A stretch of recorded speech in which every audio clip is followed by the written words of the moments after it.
Buenos días Carla, ¿cómo le va?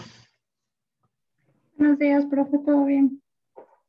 ¿Qué tal? ¿Qué tal fue ayer? Bien, todo.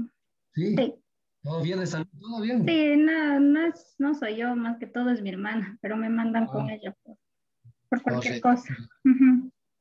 Bien está. Bueno, entonces vamos a tratar de igualarnos porque al final, ¿y qué tal le hizo el trabajo? ¿Ya me envió el trabajo o no Sí, todavía? sí le envié el trabajo. Bueno, y ahora sí ya se puede ver, ¿no es cierto? Y se puede enviar todo. Sí, Ya, listo. Entonces vamos a comenzar la siguiente parte de la... ¿Sí se mira la diapositiva? sí, Ya.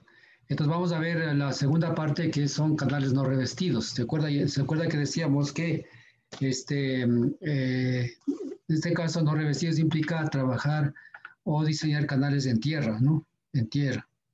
Pues sí es importante, si bien es cierto, hay que los canales naturales, que son los ríos, las quebradas, los esteros, pero lo que nos interesa a nosotros es los canales en tierra para poder llevar caudales a través, en este caso, del suelo, pues, ¿no es cierto?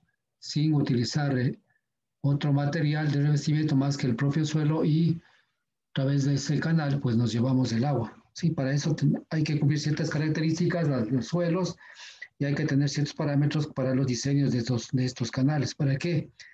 Para que primero no se produzcan los concebidos, en este caso, la derrumbes de los taludes del canal, ¿cierto? Es decir, tiene que tener un talud apropiado en cuanto se refiere especialmente más en cuanto se refiere a canales naturales, más se trabaja con canales trapezoidales. Sí, canales rectangulares prácticamente casi nulo, debido especialmente a lo que es por la situación de los taludes. Sí, entonces aquí diseñamos lo que son canales trapezoidales. Anteriormente ya habíamos visto un poquito una introducción, hablamos aquí del ángulo de fricción, hablábamos de lo que es el ángulo entre del talud y también el parámetro M, sí, que tiene mucho que ver este caso. Y para eso, pues, el método que se utiliza para el diseño de canales no revestidos, en este caso o en tierra, se utiliza el método de la fuerza atractiva, sí, es decir, en este caso el esfuerzo de tracción que se da en los canales.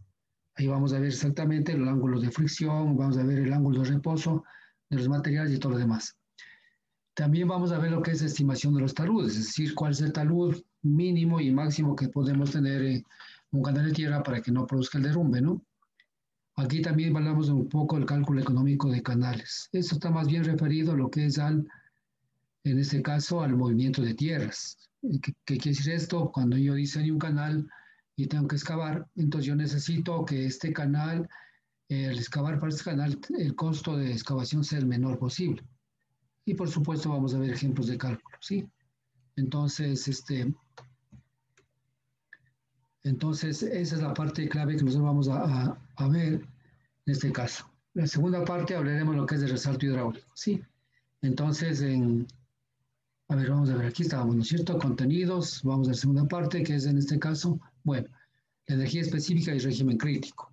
Aquí hablamos, ya habíamos hablado inicialmente de lo que es energía, ¿no es cierto? La energía o la cantidad de energía en este caso, que se produce en circular un caudal a través de un canal, ¿sí? Entonces, ¿qué energía, digamos, en este caso, produce? ¿Y cuál es la cantidad de energía que pierde también, ¿no es cierto? Desde un punto hacia este punto. Y aquí hablamos también de régimen crítico. Quiere decir en este caso, y yo había hablado anteriormente de lo que era el calado crítico, ¿no es cierto? o el régimen crítico, ya habíamos hablado, tomando en cuenta lo que son los diferentes tipos de flujo. Ya hablamos de flujo crítico, o también se llamaría en este caso el régimen crítico. Y el régimen crítico está directamente relacionado a lo que es de la energía específica.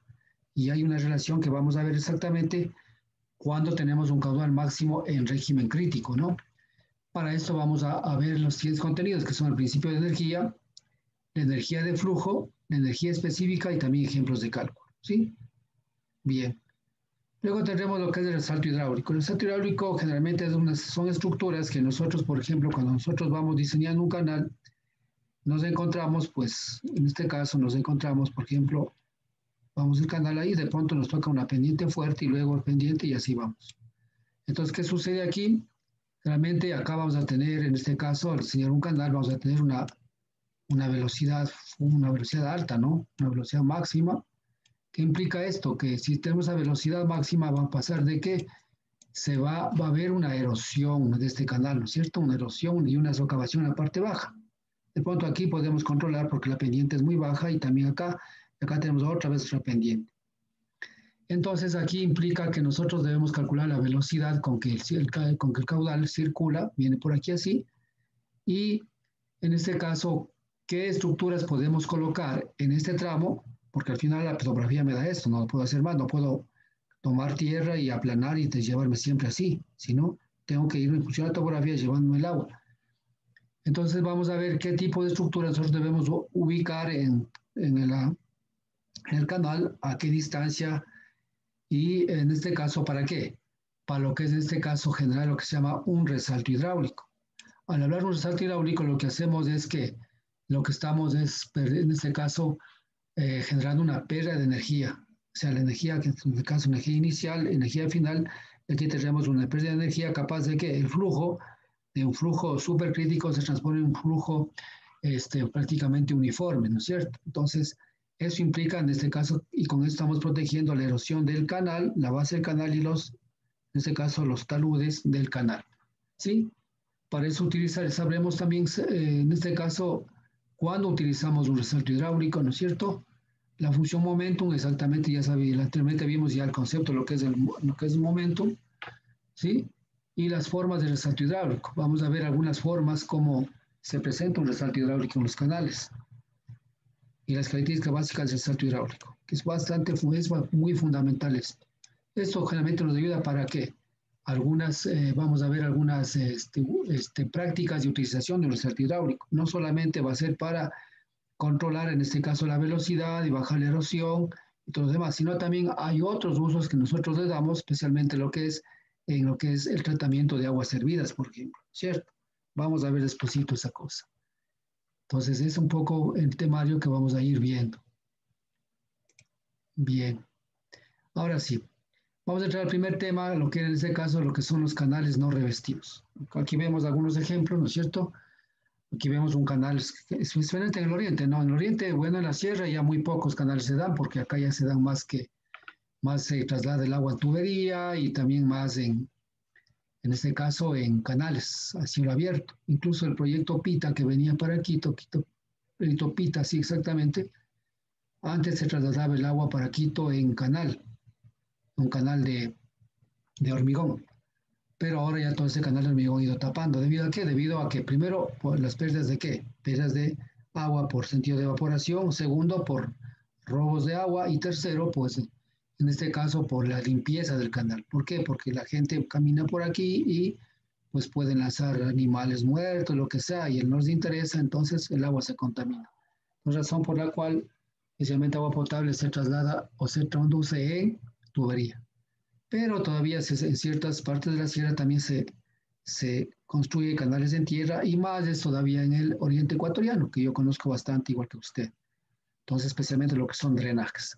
¿Sí? Y aquí estamos observando, si aquí estamos ya un canal, en este caso ya construido hace algún tiempo, en cambio es un canal recientemente construido. Entonces puede ver las pendientes que tienen los canales, son pendientes bajas. Entonces aquí lo que tratamos de ver es exactamente la velocidad mínima para evitar asolvamientos. ¿Usted sabe qué es asolvamiento? No. Ya, tiene que preguntar. Asolvamiento también se llama lo que es la sedimentación, ¿sí? Solamente. ¿Qué quiere decir con esto? Cuando el agua está a través de un canal, acarrea sedimentos, ¿no es cierto? O se erosiona una parte de la base del canal o los taludes, y esos sedimentos son trasladados en función de la velocidad que tenga el agua, son trasladados hacia abajo. Pero donde no, como tiene una pendiente muy baja, una elevación muy baja, ¿qué pasa? Se van quedando, ¿no? Y se van estancando. Entonces el agua prácticamente es un agua estancada y se produce lo que se llama, en hidráulica se llama el asolvamiento de canales, o también sería la sedimentación de canales, ¿sí? Ese término de asolvamiento se utiliza bastante en lo que es en presas, asolvamiento de presas. ¿Por qué? Porque cuando yo construyo una presa, lo que hago es retener el flujo en la presa, y lo que hace es que los sedimentos se van depositando y aumentando lo que se llama, en el caso del volumen muerto, incluso llegaría hasta el volumen de aprovechamiento de la presa. Entonces esto hay que controlar muchísimo. Para eso también tenemos que calcular cuál sería la cantidad de sedimentos que se producen hacia aguas de arriba, como se da, y hacia dónde llega, hacia aguas de abajo. Consecuentemente, el canal debe tener una pendiente tal de que no se produzca asolvamiento, pero tampoco se produzca erosión, ¿cierto? Eso tenemos que diseñar, de esa manera tenemos que diseñar. Ya, aquí dice los canales de tierra se recomienda de 0,4 metros por segundo, ¿sí? Es decir, la velocidad mínima. Si usted diseña con 0,20, va a haber un asolvamiento o una sedimentación, y el canal, digamos, el canal se va a malograr, ¿sí? Le va a estancar el agua, no va a recorrer, y como por ejemplo produce la misma oriente ecuatorial, porque al final tenemos algo medio similar a las condiciones topográficas dentro de la costa, se produce el asolvamiento, y ¿qué pasará? Se produce la reducción de ¿qué? Del área hidráulica del canal, ¿sí? Y consecuentemente, pues, el nivel del agua comienza a subir, y puede desbordarse y dañar todo lo que es el talud. ¿Por qué? Porque el canal perdió su capacidad de circulación. Ya no circula el caudal para el cual fue diseñado, sino un caudal menor, debido a que el canal va perdiendo su capacidad de circulación debido al asolvamiento o a la sedimentación que se produce en el talud. ¿Sí? Ya. Profe, ¿la velocidad mínima está ya establecida o se puede calcular dependiendo de lo que vayamos a hacer? Ya, la velocidad mínima está establecida, igual a la velocidad máxima, ¿sí? Ahora, usted va a calcular la velocidad con que circula su canal.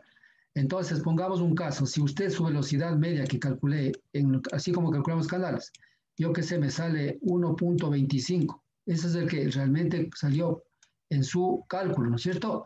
Eso salió en su cálculo, cuando usted está diseñando un canal. Entonces, ¿qué tengo que hacer yo? Esa velocidad tengo que comparar ¿con cuál? Con la velocidad mínima, comparo, ¿sí? Y con la velocidad máxima. Entonces, ¿qué está viendo acá? Con la velocidad mínima comparo, digo, muy bien, a ver, 1,25 es igual o menor que 0,40, no. Entonces, en cuanto a velocidad mínima, estoy muy bien, estoy arriba. Ahora, voy a comparar con la máxima.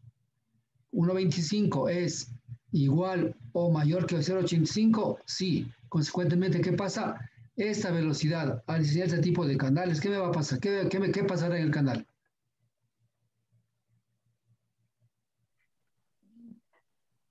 Puede ser la erosión, ¿no? Ya, exactamente. Entonces, con esa velocidad, lo que estoy produciendo es una erosión en el canal. Entonces, ¿qué tengo que hacer yo? Tengo que llegar a obtener una velocidad de esta naturaleza. Entonces, para eso, ¿qué tengo que hacer yo? Tengo que hacer modificaciones en diseño de canal. Por ejemplo, yo ¿qué? Puedo bajar la pendiente, ¿no es cierto? La pendiente, entonces tengo que bajar la pendiente. Yo puedo también eh, modificar la base del canal, hacer más ancho, menos ancho, lo que sea. En este caso, la rugosidad del canal, también igual N, puedo cambiar la rugosidad del canal, ¿no es cierto? Pero la rugosidad del canal, si hago en tierra, tengo que basarme ¿a qué? A basarme, en este caso, a las condiciones de tierra, digamos, sí, pues de canal, digamos, de tipo de suelo que estoy atravesando, que de pronto eso casi no sería cambiable porque estoy atravesando un suelo tal, ¿sí? Y la otra que yo puedo variar también en este caso sería la pendiente M del talud, para que M, o también que se llama, ¿te acuerdas que decíamos también que era Z? Ya. Entonces, con estas cosas yo puedo variar y llegar a obtener una velocidad menor o igual a 0,85 y mayor o igual a 0,40. Recomendable. Yo tendría la velocidad de diseño, ¿cuál sería? entre 0,80 y 1,20, 0,60. Entonces, la velocidad de diseño recomendable, ¿cuál sería? Más o menos a 0,60 metros por segundo, entre la media, ¿no es cierto? Con esa estaría yo cumpliendo, que estaría cumpliendo los diseños tanto que no me sedimente y que tampoco me erosione. Entonces, esta sería la velocidad de diseño que yo estaría tomando en cuenta. Entonces, con mis cálculos debería llegar a unos 0,60. Claro que también puede llegar a un 0,70, que está dentro del rango, ¿no? Pero como recomendación yo puedo diseñar con 0,60 que estaría entre el rango entre 0,40 y 0,85. ¿Sí? Y eso es lo que debemos hacer. Entonces hay formas de obtener estas velocidades modificando esos ciertos parámetros. ¿Alguna pregunta de ellas ahí? Y para modificar eso, ¿qué parámetros Para modificar esto, ya, para ¿qué modificar parámetros esto, más recomendable ya, ajustarle? exactamente, para modificar esto, ¿qué hago? Yo ya tengo, a ver, usted ha diseñado ya un canal, ya diseñó, ¿no es cierto? Yo tengo datos aquí, el canal, ¿no es cierto? Yo tengo tales de información, ¿sí? Entonces aquí, ¿qué era la información? El caudal que voy a circular por el canal, porque el caudal yo tengo que calcular en la base de hidrología y en base de los requerimientos, ¿cierto? O sea, para riegos, agua potable, yo sé qué caudal voy a trasladar. O a su vez también al revés, también puede ser cuando yo tengo un canal que ya está diseñado y puedo decir qué caudal puedo circular, también puedo hacer, o sea, las matemáticas, la hidráulica da para todo, pero por lo general el dato de caudales es inicial que yo pongo. Luego vamos a trabajar con la pendiente. La pendiente, ¿qué implica la pendiente? La pendiente implica de que esa pendiente, bueno, pongo ese sub cero, ¿no? Yo puedo modificar. Es decir, si es que el terreno yo tengo de esta manera, así, ¿no es cierto? Y voy acá. Entonces, ¿qué implica yo? Aquí puedo, pues simplemente la pendiente, puedo ser un poco, si bien cierto, el terreno me da esto, pero yo puedo modificar la pendiente, yo que sé, aquí está el 1 por 1000, lo puedo poner el 1,2 por 1000, por ejemplo. Estoy aumentando un poco la pendiente, ¿cierto? Entonces, el canal excavando ya ir un poquito por acá, así, ¿no? Y me vendría por acá y el tronco así, y así voy dando, ¿sí? Es decir, esos tramos, como digo, los diseños son tramos largos, como dijimos anteriormente. Yo diseño en este tramo con una pendiente, acá otra pendiente y acá. Los taludes implican que si yo tengo este talud, ¿sí? Este talud me va a dar la estabilidad para que no se produzca en este caso la erosión. Otros taludes puede ser de pronto en el otro tramo, pues que puede ser que más inclinado dependiendo del tipo de suelo que encuentre, ¿sí? Entonces, ¿qué es lo que estoy haciendo yo?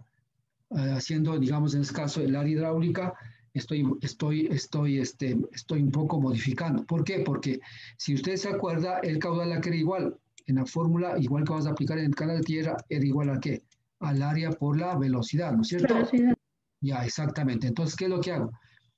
Para yo poder obtener la pendiente, hablo la velocidad. O sea, en la velocidad está la pendiente. Velocidad va a ser igual a qué?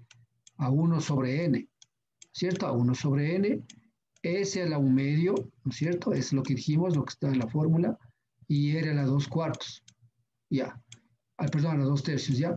Entonces, cuando yo hago esto, yo sé que la velocidad que yo necesito tener acá, miren acá, ¿no es cierto? Yo quiero llegar a 0,60, o bueno, 0,85 lo máximo, o 0,40 lo mínimo. Yo no digo que si diseño con 0,40 está mal, está bien, pero para mí el consejo sería de 0,50 mínimo. ¿Por qué? Porque no voy a trabajar siempre con lo mínimo, ¿sí me entiende? ¿Por qué? Porque posiblemente pueda que no le haga bien el mantenimiento del canal y de pronto al haber bastante sedimento se me modifica la pendiente en el tiempo, si no hago bien mantenimiento, ¿no es cierto? Es mejor tener una pendiente un poco más digamos, una velocidad mejor, pues yo sugiero 0,60, pues 0,50, 0,51, a 0,80, 0,85, ¿no es cierto? Entonces, muy bien. Entonces, ¿qué vemos aquí? Miren, yo tengo que, para obtener una velocidad recomendable en el rango de esta velocidad que estoy poniendo, los rangos de esas velocidades, ¿qué tengo que hacer yo? La velocidad está en función de cuál, está la rugosidad. Entonces, ¿qué puedo cambiar? La rugosidad, o sea, el tipo de material, ¿no es cierto? Si voy a hacer en tierra, de pronto, pues ciertos tramos yo puedo hacer de mejorar el suelo, alguna cosa, un mejoramiento de suelo, puedo hacerlo, se hace, porque usted a ver que se hace enrocado, se hace alguna cosa, se mejora el suelo. Entonces, ¿qué estoy modificando? El N, porque si modifico el N, la velocidad va a modificarse. La pendiente, que es lo que dije yo, es decir, yo no necesariamente voy a irme por esta pendiente de aquí, sino puedo un poquito, excavando un poco mejor, generando una pendiente mejor que nos ayude a dar la velocidad tal. Entonces cambio la pendiente, ¿sí? Voy trabajando con la pendiente. Y el radio hidráulico que era igual al área sobre el perímetro, ¿no es cierto? Entonces, el área sobre el perímetro, ¿qué es este caso? El área, ¿qué es? La base por altura, ¿no es cierto? El perímetro, todas esas cosas. Entonces, yo dije que podemos cambiar incluso la base. Y si usted va a hacer la prueba con cualquier forma, usted, cuando modifica esto, usted va a modificar la velocidad, va a modificar muchas cosas. Entonces, lo que yo tengo que probar es estos valores, dando valores a estos, que yo sí puedo darlo, ¿no es cierto? Y saber exactamente para alcanzar a esta velocidad. ¿Sí? Vamos a hacer un ejercicio de esto, pero aquí la introducción que quiero ver es que yo para mi diseño puedo modificar estas ciertas partes, que sí puedo, porque yo tengo acá los datos, ¿no es cierto? Y obtener esta cosa.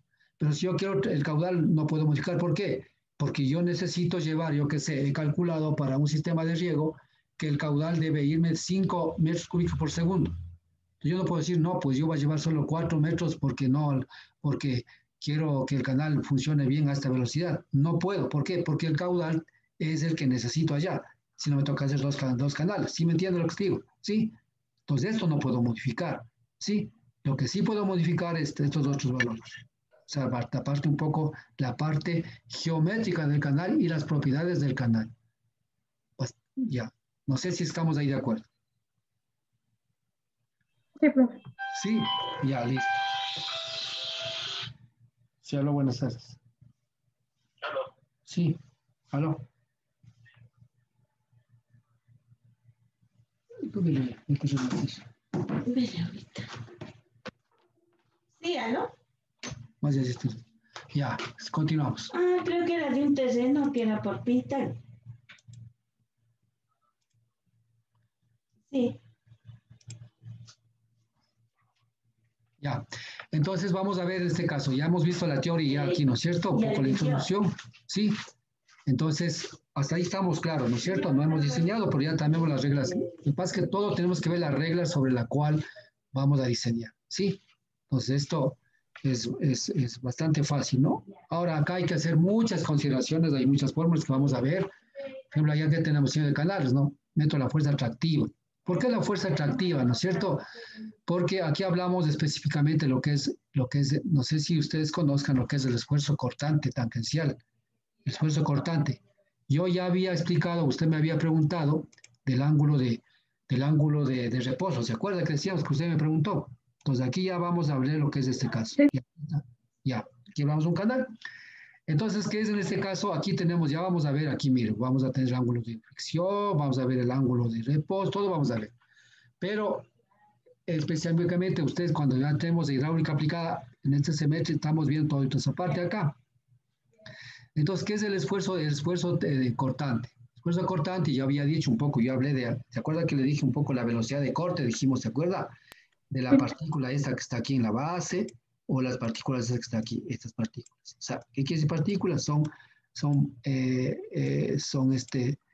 pequeños pedazos de suelo que forman parte del talud. Usted sabe que si yo voy removiendo una partícula, remueve otra, y al final voy erosionando y voy llevándome. Ya. Entonces, ¿qué implica el esfuerzo cortante? ¿Qué es? El esfuerzo cortante es ¿cuál? Es el esfuerzo o la fuerza que el agua necesita para mover esta partícula de aquí. Y por supuesto que esta partícula de aquí estará en función de ¿qué? De su ángulo de reposo. ¿Qué quiere ángulo de reposo? Quiere decir que la partícula está ahí en el canal, ¿sí? Y tiene en este caso, está en reposo, ¿sí? Y dependiendo de la forma como esté frente pongamos que la fuerza venga por acá, del agua que viene por acá, claro que no es cierto, si no viene de frente, ¿no es cierto? Así. Entonces, depende de cómo esté el ángulo de este material referente a la fuerza, entonces esta fuerza, dependiendo de la pendiente, va a producir que un levantamiento de partículas, ¿no es cierto? Le va a sacarlo de ahí y le va a remover y le va a llevar hacia aguas abajo, ¿sí? Entonces, pero esta partícula, ¿qué pasará? Esa partícula también va a tener acá, en este caso, un esfuerzo que por el mismo peso y toda esa situación y por lo que está, digamos, está contenido en el material de acá abajo, va a producir una resistencia a esto, ¿no es cierto? Una resistencia. Entonces aquí vamos a ver, en este caso, la resistencia que tiene la partícula a ser movida frente a la fuerza para ser movida. ¿Qué implica? Entonces, si es que esa fuerza es mayor a esta fuerza, ¿qué pasará? Entonces comienza a removerse el material, ¿sí? Entonces todo depende de qué, del ángulo de reposo que tenga el material, de la fuerza que tenga esto y también en este caso cómo el material se encuentra respecto a esta fuerza de acá, ¿sí? Entonces a este esfuerzo que viene aquí, a este es el tau, ¿sí? Este es el tau. Entonces este esfuerzo se llama esfuerzo tangencial medio, o también se llama esfuerzo de corte, que es corte implica levantar esa partícula, llevarla hacia aguas abajo, ¿sí? Entonces aquí hablamos de lo que se llama en este caso la fuerza atractiva.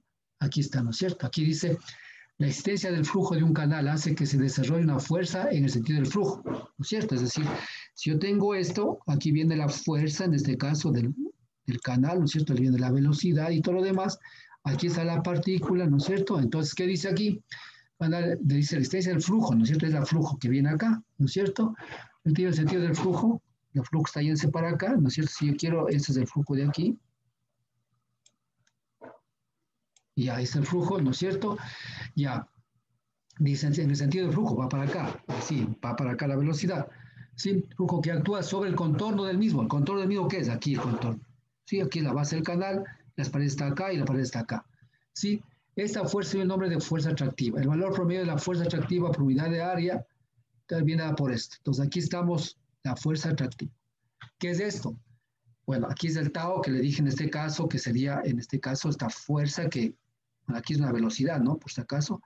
En el caso que ya, o sea, inicialmente estaríamos con una velocidad media del canal, ¿sí?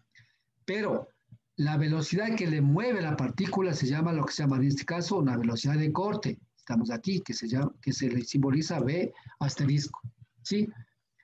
Y el esfuerzo que hace en este caso esta velocidad de corte para mover la partícula se llama el esfuerzo cortante tangencial, que es el tau sub cero. O sea, este esfuerzo que viene acá para mover esa partícula de aquí se llama, en este caso, el tau sub cero, que es el esfuerzo tangencial. Sí, más o menos. Mire esas fuerzas que actúan aquí en esa partícula, ¿no? Primeramente, nosotros nuestro cálculo lo hacemos con la velocidad media, pero cuando ya mueve la partícula, existe que se llama una velocidad de corte. Velocidad de corte que está relacionado con el esfuerzo cortante, en este caso tangencial. Medio, por supuesto, medio. ¿Por qué? Porque igual vamos a trabajar, porque a lo largo del canal habrá cantidad de ¿qué? De partículas que pueden ser movidas a través de algunos esfuerzos. Entonces, al final, para yo calcular el esfuerzo, no puedo calcular por cada partícula un esfuerzo, sino un esfuerzo tangencial medio. Por eso se llama medio, ¿sí? Ya. Para que se mueva esa partícula, ¿en función de qué está? En función del peso específico de la partícula, ¿sí? ¿A qué es igual el peso específico? ¿Se acuerda usted? Peso específico es igual a ¿qué? En este caso, al peso sobre el volumen. ¿Se acuerda usted de esa formulita que dijimos, no es cierto? Que dijimos en física, me parece que se ve, ¿no es cierto? Kilogramos por cada ¿qué? En física. Ya, física, exactamente. Entonces, bueno, aquí está, en este caso es por cada metro cúbico. Aquí falta esta parte, ¿no? Bueno, entonces, mire, entonces tenemos el peso específico, ¿no? Pero aquí también, en este caso, habrá, en este caso, el peso específico de la partícula, nosotros generalmente le ponemos como S. Aquí me faltaría el S, no sé, porque es la partícula. ¿Por qué? Porque también tenemos un peso específico de ¿quién? Del agua, ¿no es cierto? Del agua. Entonces aquí también tenemos un peso específico del agua, ¿no? Después vamos a ver esta cosa, porque al final, bueno, esto se habla más lo que es en sedimentos, en aplicada, pero aquí un poco ya para que tenga idea, cuando estemos en aplicada, todas estas fórmulas vamos a ir utilizando. Acá solamente vamos a trabajar en diseño de canales en hierro, ¿sí?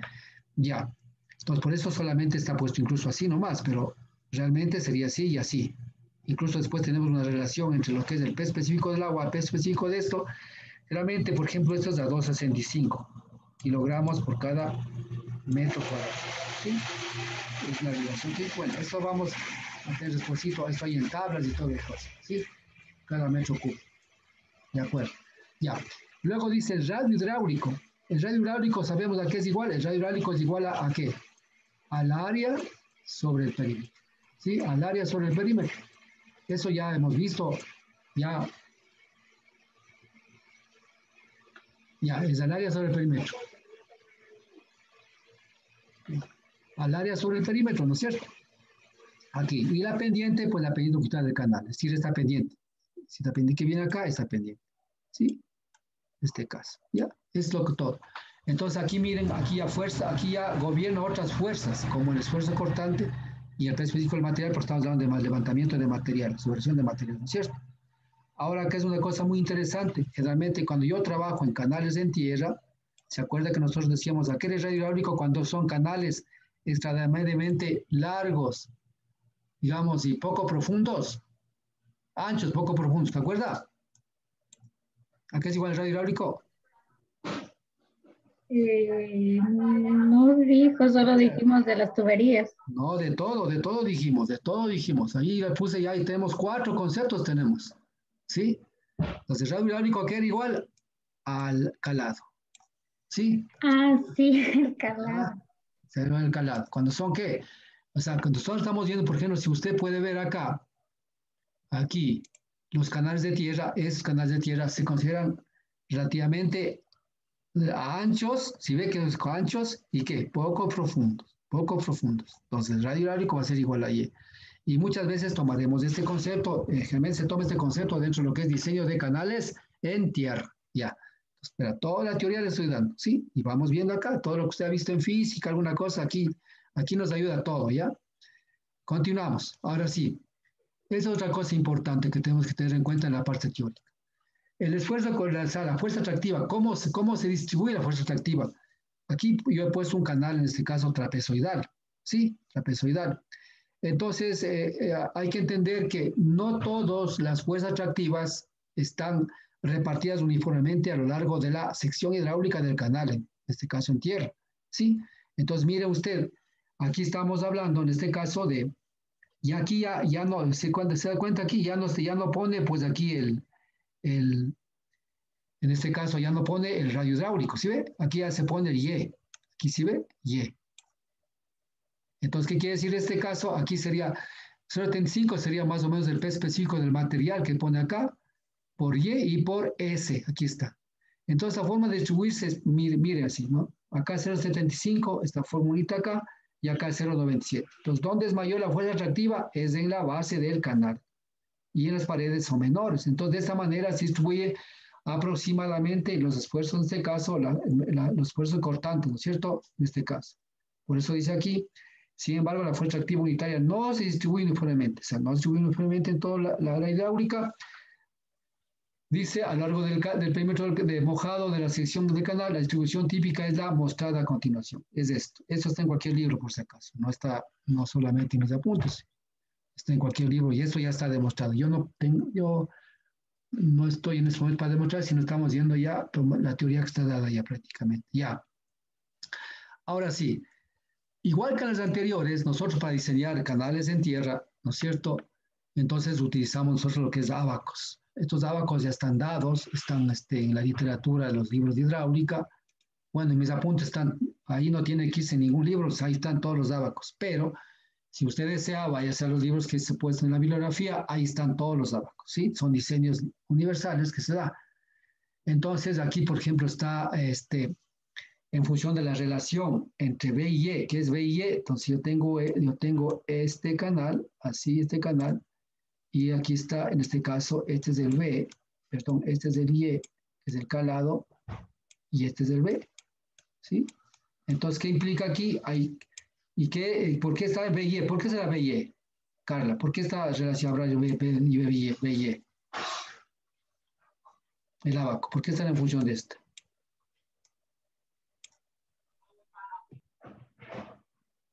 ¿De acuerdo? Perdón, ¿cómo dijo? ¿Por qué habrá la relación en el abaco entre B y E? Yo entro con relación y con esto calculo en este caso, ¿qué hago yo?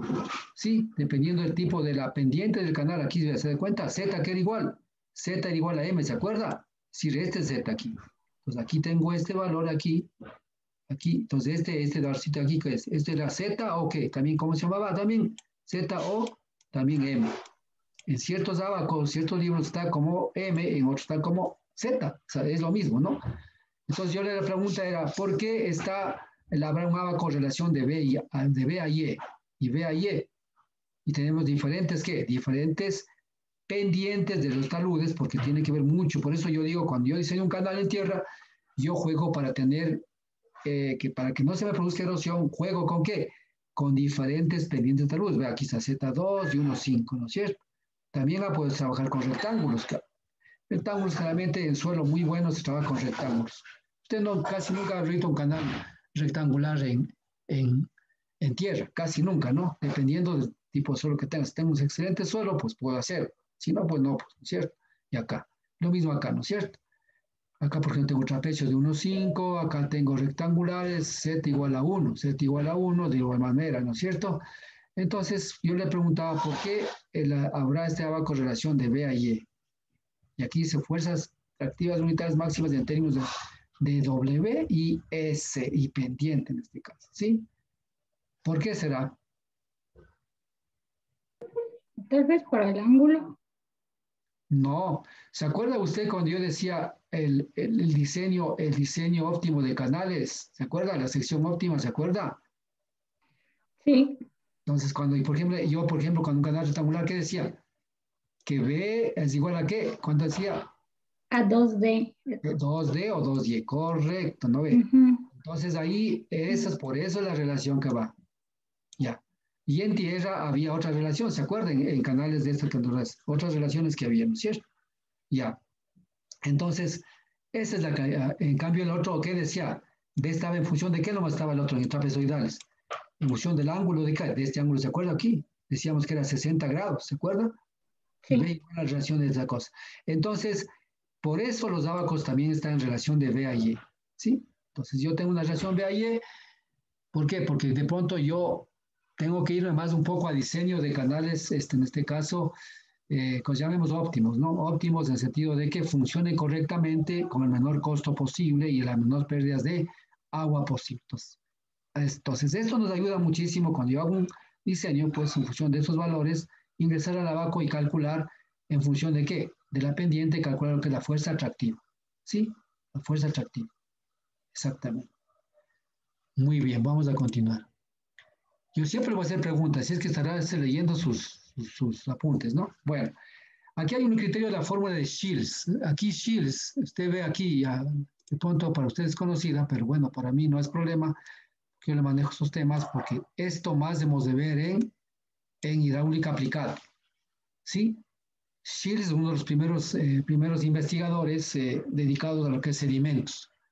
Y todo el mundo parte de Shields. Sí, todo el mundo parte de Shields. Si usted va a coger un libro de hidráulica de sedimentos, pues todo el mundo parte de Shields, porque Shields fue el primer investigador que se dedicó a ver exactamente cuándo se produce, en este caso, el movimiento o, en este caso, sí, pues el movimiento o la erosión de esa partícula. Sí, de esta partícula cuando hay una fuerza atractiva, que ya en este caso, ¿no es cierto? Y también hay una fuerza en este caso, opuesta para que no haya movimiento de la partícula, o sea, no haya una erosión. Entonces, hay una relación que tenemos en este caso, ¿sí? Entonces, la fórmula de Shield dice esto, ¿no? Dice esfuerzo cortante crítico. Aquí hablamos con crítico, ¿no? ¿Crítico qué será? El crítico será el que ya prácticamente, ¿cuándo está crítico usted su salud? Cuando realmente usted se enferma. O sea, llegó al estado que usted estaba con un poquito de gripe, no se cuidó, ¿qué pasó? Se enfermó. Entonces está en estado crítico, ¿no es cierto? Ya tiene que irse al médico, reposa, cosa. Entonces, ¿qué implica? Lo mismo acá, que la partícula ya comenzó a ¿qué?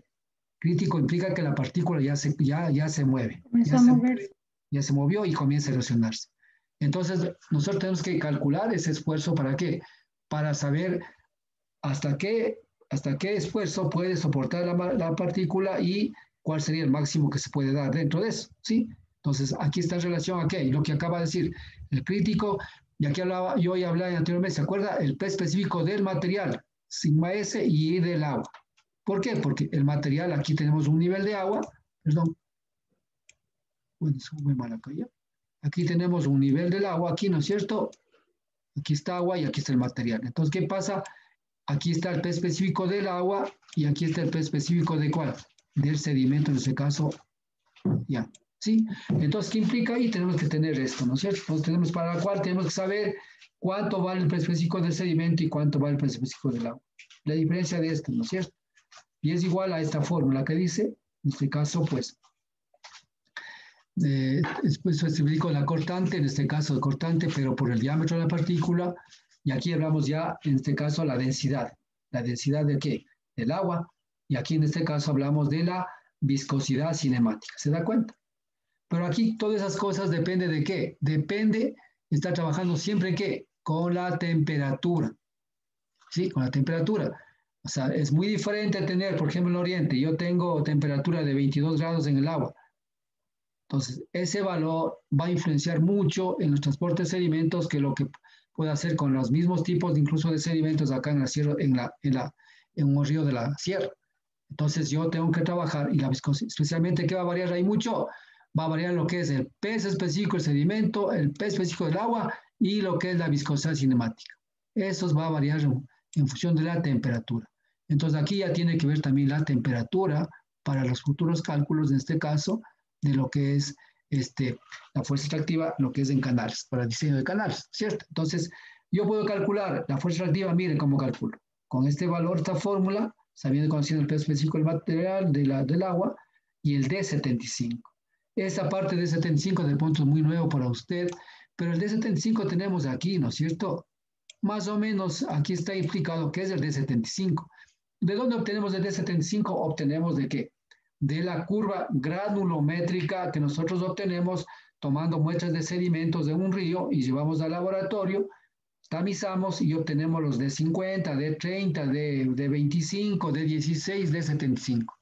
Entonces, en este caso, pues, este investigador trabajó con el D75, o también se llama el diámetro 75. ¿Qué dice el diámetro 75? El 75, ¿qué dice? El diámetro que corresponde al 75% del material en peso cuando se va acumulando desde los ángulos menores hacia los mayores, como diámetro de diseño que conducirá a un acorazamiento del fondo del canal. ¿Qué quiere decir esto? Dice primero, lo que quiere decir un poco en palabras más un poco no tan técnicas, quiere decir que es el 75% de material que pasa por un tamiz dado, ¿sí? Eso quiere decir. Y adicionalmente eso lo que quiere decir es que si es que este material está aquí, ¿no es cierto? Es removido y de pronto es depositado por aquí y va a depositar el material por aquí y por aquí, ¿qué pasa? Se van uniendo, se van formando una sola masa y al formar una sola masa, ¿qué implica? Al tener mayor material, ¿qué pasa? La fuerza que necesita para mover todo este material que está acumulado acá va a ser mayor. Va a ser mayor, correctamente. Y a esta cantidad de material que se queda aquí se llama lo que se llama el acorazamiento. Exactamente. ¿Sí? Fondo del canal. Entonces, eso es un acorazamiento, en donde inclusive nosotros cuando queremos hacer mantenimiento, pongamos en un canal, por el mismo peso del agua, ¿sí? Se consolida y eso es fatal sacar, ¿no es cierto? A veces hablamos de empresas. No sé, bueno, usted de pronto es muy pelada, pero en el caso de la presa no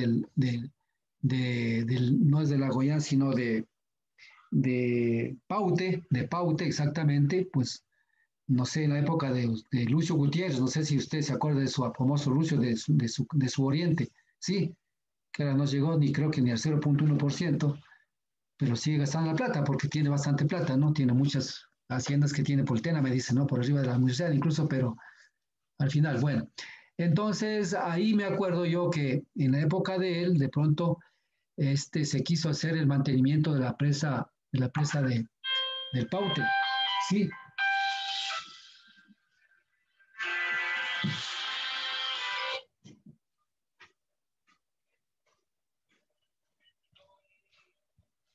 Ahorita estoy en clases, por favor.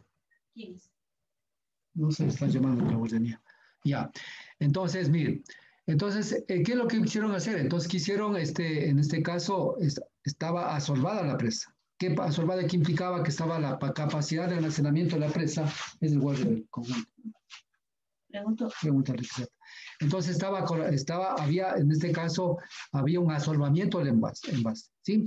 Y al haber un asolvamiento, el peso del agua mismo lo que hacía es que peso prácticamente es como el que le consolidaba totalmente eso y había un acorazamiento total. Entonces, cuando trajeron un dragado, que era una compañía japonesa, prácticamente la draga se quedó incrustada ahí. ¿Por qué? Porque estaba tan duro, casi como roca el sedimento, que ¿qué pasó? Que prácticamente no lo pudieron dragar, no pudieron sacar ese sedimento. ¿Por qué? Porque estaba pasado de tiempo, no tuvieron un buen plan, todas esas cosas y se quedó ahí. Entonces, una solución que hizo el gobierno siguiente, que fue el que ahora está adelante en las elecciones, ¿no es cierto?, a ganar primera vuelta, y que posiblemente pierda con el Yacu Pérez, parece que va a perder, porque, bueno, tendencias políticas, pero entonces, ¿qué hicieron después? Hicieron la presa que se llama la presa Mazar Aguas de Arriba, del Paute. ¿Para qué? Para que en esa presa puedan almacenar más agua, puedan tener sedimentos, porque la presa de Paute ya no era una presa como para poder almacenar agua, sino simplemente ya estaba como una, en este caso, un embalse simplemente de pasada, que solamente no tenía mucha agua, sino solamente pasaba un poco de agua, se almacenaba y lo demás turbinaba y no tenían agua para lo que es la parte de lo que es la época seca. Sí, por eso había los apagados, toda esa cosa, y después con las hidroeléctricas, y bueno, ya se solventó. Entonces, ¿por qué le cuento eso? Porque cuando nosotros no hacemos el respectivo mantenimiento, se produce este tipo de fenómeno, ¿sí? Y es imposible a veces, no es imposible, pero es bastante complicado y costoso poder hacer mantenimiento de este tipo de sistemas cuando hay un acorazamiento, un asolvamiento total, ¿sí? Dependiendo de qué, dependiendo de la altura de agua o de calado, ¿sí? Entonces, a eso me refiero. Bueno, en canales no mucho, pero empresas o en Boca Tomas tenemos esos problemas si no hacemos un mantenimiento programado. No sé si está de acuerdo ahí conmigo. Digamos, si me entiende, ¿no? Bueno, te Sí, sí. explico del material, del agua, el diámetro de las partículas. En este caso, si a usted le pide el D75, ese es el diámetro de las partículas, digamos, ¿sí? Bueno, a ver, el diámetro de la partícula no se mete desde el D75, ¿no? Por si acaso, ¿no? Por ejemplo, el diámetro, a veces le ponen el diámetro de la partícula, yo qué sé, la partícula, la que más predomina en el canal, entonces el diámetro de la partícula. Pero si le piden un D75, usted tiene que tener el diámetro de la partícula y el D75. En este caso, nosotros tenemos que tener el D75. A veces el D medio, también tenemos el D, en este caso este D, que sería el D medio, se me va la M, que va a ser igual a que, en ese caso, también es al D50, ¿no es cierto? Al D50, que nosotros podemos trabajar también con este valor, por si acaso. Pues cuando nosotros tengamos alguna cosa, también podemos trabajar que sería en este caso este diámetro, como un D medio, un diámetro medio o un D50. Pero estos diámetros de 50 de medio son diferentes al de 75, por si acaso, ¿sí? Ya. La densidad, en este caso, la densidad del agua, ¿no es cierto? La densidad del agua y, en este caso, la viscosidad cinemática. ¿Sí? La viscosidad cinemática depende mucho de qué? De la temperatura. Y el diámetro 75 que ya vimos. Entonces, vamos un poquito viendo las fórmulas que vamos a ir utilizando para después los diseños. Continuamos. Vamos aquí. Ya, aquí tenemos, en este caso, aquí tenemos fórmulas, otras fórmulas, no, aquí tenemos la fórmula de Shields que dijimos, ahora tenemos la fórmula de Williamson, también son otros autores que se dedican a investigar digamos, esos temas, ¿no? Por ejemplo, tenemos aquí F, ¿qué es F? Es de la rugosidad del fondo del acorazado. Ya sabemos cuál es el acorazado, ya sabemos, ¿cierto? Ya hemos explicado. Entonces, esta tiene una rugosidad. Y al tener una rugosidad, ¿qué implica? Tiene una resistencia a ser removida. ¿En función de qué está? En función de K y en función de R. K dijimos que era igual a qué. ¿Se acuerda que dijimos K? ¿Se acuerda? 1 sobre M. Exactamente, 1 sobre N, ya ni para escribir acá, y R es de radio hidráulico. Entonces yo puedo calcular exactamente la rugosidad del fondo del acorazado, ¿de acuerdo? También tenemos la función de rugosidad de Manning. Entonces, mira, tenemos algunas fórmulas, entonces podemos utilizar. Entonces, la F, que sería el fondo del acorazado, o la rugosidad en este caso, es en función de la gravedad de la rugosidad normal, rugosidad de Manning, radio hidráulico, ¿sí? Y N siendo igual a qué, mire cómo calculo D. Esto vas a calcular siempre con este valor, por si acaso. En este caso es el número de Manning. O sea, de Manning, ¿esta función de qué? Del D75 sobre 26. Si yo calculo esto, voy acá y obtengo directamente el F del acorazado. Y luego calculo acá y voy y regreso y calculo N, que quiero que sea. Entonces yo ¿Por puedo... qué 26, profe? Sí, sobre 26, claro. N es igual a D75 sobre 26. Es un número, 26, y le va a dar un sexto. Eso está en cualquier libro de hidráulica igual, ¿no? Eso me ayuda mucho para calcular lo que es la rugosidad de Manning. Hay muchas cosas que esto está en tablas, está en Manning, por ejemplo, está en tablas. Yo dice, por ejemplo, usted va a una tablita, dice rugosidad Manning del hormigón, 0,12 a 0,15, ¿ya? Rugosidad de margen digamos, de una tabla, 0,02. Rugosidad de canales en tierra, sí. De roca, todas esas cosas. Nos da valor, sí, si bien es cierto, pero esos son valores referenciales que nosotros podemos calcular en función del material que tenemos. Pero hay veces que nosotros en tierra tenemos que calcular exactamente en función de qué. En función de características y parámetros de qué, de los materiales que están conformando ese canal. Entonces, por eso aquí ya entra a calcular esto, porque anteriormente nosotros calculamos para canales de hormigón, ¿qué pasaba? N decía 0.012, 0.014, eso ya está dado en las tablas, está probado, que es cuando es un hormigón liso, un hormigón medio no tan liso y liso. Entonces, hay valores que digo, bueno, yo voy a utilizar un hormigón mediano 0.02, ya punto se fue, o 0.014 voy con eso. Ese es el material que voy a utilizar. Pero en canales no puedo, si bien es cierto, en canales me da una rugosidad de 0.022, 0.025, 0.030, pero el SN al variar me va a dar valores diferentes en velocidad, en caudal. ¿Qué pasa? Entonces, para eso tengo que el N es un factor muy importante en los cálculos, consecuentemente calculo en función de qué? De los diámetros del material, en este caso del D75. ¿Sí? No sé si está claro ahí. Sí. Ya, ahora hablamos un poco de materiales no cohesivos. Y aquí ya, bueno, un término que más hemos de hablar en hidráulica fluvial, pero digamos sí, pues aplicada. Entonces, hablando de sedimentos, hay lo que son, en este caso, digamos, cohesivos y no cohesivos, ¿sí? Y no cohesivos. Entonces, no cohesivos. ¿Cohesivos qué son? Generalmente son las arcillas los cohesivos, ¿cierto? Son cohesivos aquellos que al unirse se produce una capa, un acorazamiento, una cohesión fuerte entre ellos, ¿sí? Y los no cohesivos generalmente son ¿qué? Son las denominadas arenas, areniscas y los ripios, esa cosa, ¿no es cierto? Son no cohesivos porque nunca se van a unir, por más que estén al lado no se van a unir. Entonces, por eso aquí digo, para materiales gruesos, no cohesivos, como los ripios en este caso, recomienda ya un esfuerzo cortante permisible de esto. ¿Sí? ¿Qué es permisible? Permisible significa el esfuerzo que yo máximo puedo permitir que se produzca en mi canal. Si produce más arriba de esto, pues va a tener problemas de que me va a erosionar mi canal, ¿cierto? Entonces, aquí dice es igual al D75, entonces aquí estamos en este caso. ¿Sí? ¿Con qué? Calculo con el D75 sobre 13. Entonces, sería el calcular el esfuerzo permisible o admisible también se llamaría. ¿Sí? ¿Pero para qué? Para materiales no cohesivos, ¿sí? Yo puedo tener, ¿no es cierto? Un canal que está pasando por una aluvial, toda esa cosa. Entonces eso puedo tener. Muy bien, continuamos ya. Ahora sí, por lo que es los taludes. ¿Qué implica los taludes? Si conocemos ya, usted ya conoce, ¿no es cierto? Tenemos ahí y tenemos ahí, ¿no es cierto? Entonces aquí estamos hablando, en este caso, de lo que es aquí estamos hablando del ángulo, que es el ángulo teta aquí, ¿sí? El ángulo teta, o también esa teta que ya hicimos, ¿se acuerda? Aquí tenemos un valor de m. Entonces m, ya dijimos cuánto valía, ¿se acuerdan? X sobre y, ¿se acuerda? X sobre y.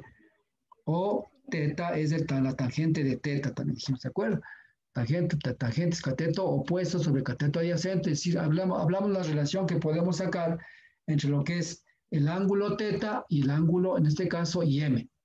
Y aquí tendríamos en este caso lo que es el calado, ¿cierto? El calado aquí. ¿Sí? El calado. Y acá tendremos en este caso lo que es en este caso el ángulo de fricción, en este caso el ángulo de reposo del material, que sería aquí material. ¿Sí? Entonces, ese ángulo de material, pues tenemos acá, ya dije que expliqué qué consistía. Entonces, miren ustedes, aquí estamos hablando de si hay un canal en función de algunos parámetros. Entonces, vamos a ver. Aquí le ponemos como K, K que sería una constante. ¿Qué quiere decir esto? Pues hay una relación, miren, yo puedo tener un valor de K. En este caso yo puedo decir que solamente K es igual a esto, yo puedo hacer, calcular las dos partes y te obtengo esto, ¿sí? Entonces, ¿qué quiere decir? Que en este caso el valor de K, si es igual a 1, ¿qué pasaría aquí? Si K es igual a 1, ¿qué pasaría? ¿Por qué? Porque tau sub 0, ¿qué es? Esfuerzo cortante. Y tau sub C, esfuerzo cortante crítico. ¿Sí? Entonces, es una relación entre el esfuerzo cortante que se produce aquí, en este caso, un esfuerzo cortante que viene para acá, y el crítico sería el que ya le remueve el sedimento. Si es que esto fuera igual a 1, ¿qué pasará? Estaríamos hablando de un equilibrio. Equilibrio. Un equilibrio, ¿no es cierto? Que sería un equilibrio. O sea, no se mueve, pero estaría a punto de moverse. ¿O no es así? Sí, ese sería el valor mínimo, ¿no es cierto? La relación. Estaría a punto de remover si es que hay un poquito más, ¿sí? Entonces aquí la situación es que no tenemos que llegar a 1, sino que este valor debe ser ¿qué? Debe ser mayor a 1. ¿Para qué? Para que la partícula pueda sostenerse y que el esfuerzo acá sea menor, ¿sí? El esfuerzo sea menor.